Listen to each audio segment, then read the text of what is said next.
The key players of the Burr conspiracy were Aaron Burr, Alexander Hamilton, Thomas Jefferson, and James Wilkinson.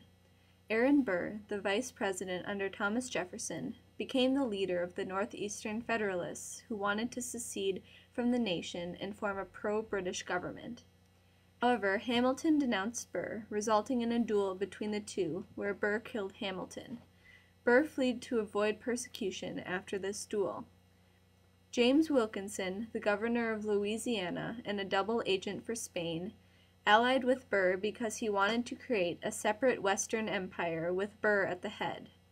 However, Jefferson called out this conspiracy, Wilkinson sided with Jefferson, and Burr was taken to the Supreme Court, where he was found not guilty since he only had treasonous thoughts, not actions.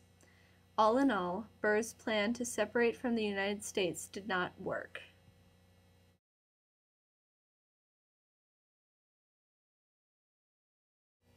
But what if Wilkinson and Burr succeeded in separating from the United States and forming a Western empire?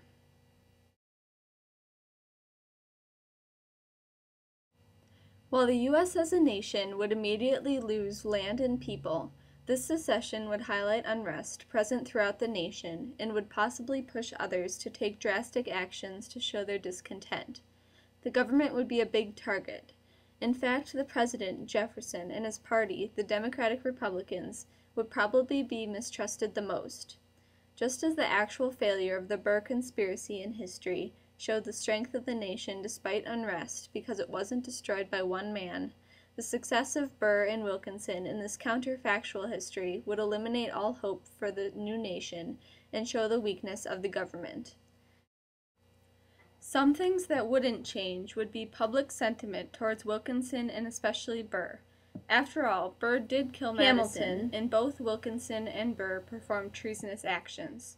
So perhaps some of the angry feelings towards Jefferson would be transferred to Burr and Wilkinson, helping to unite the nation. After the success of the conspiracy, the public would probably take many of Jefferson's presidential goals under Jeffersonian democracy, such as small government and the focus on the common man, and go the opposite way with them after this failure. The success of the Burr conspiracy would divide the nation, destroy the credibility of the common man, and small government would be labeled as ineffective. This would cause the Democratic Republicans to either lean more towards Federalist policies or completely decline. It would take a long time for small government strategies to receive support again. Overall, unless Jefferson was able to bring the seceded area back into the nation, the success of this conspiracy would hurt his image and the overall status of the nation internally. Externally, the new nation would be susceptible to foreign pressure as a result of their internal weakness. Barbary pirates would view the recent peace treaty with the U.S. as weak, and would potentially continue to cause problems on the sea. Furthermore, tensions due to British impressment and disrespect for rights would greatly increase, and there would be more support for waging war. Therefore, Jefferson's attempts to prevent the War of 1812 would be even less effective, and war hawks like John C. Calhoun and Henry Clay, who pushed for more aggressive policies and a start to the war, would gain a lot of support and have more influence in government as a result.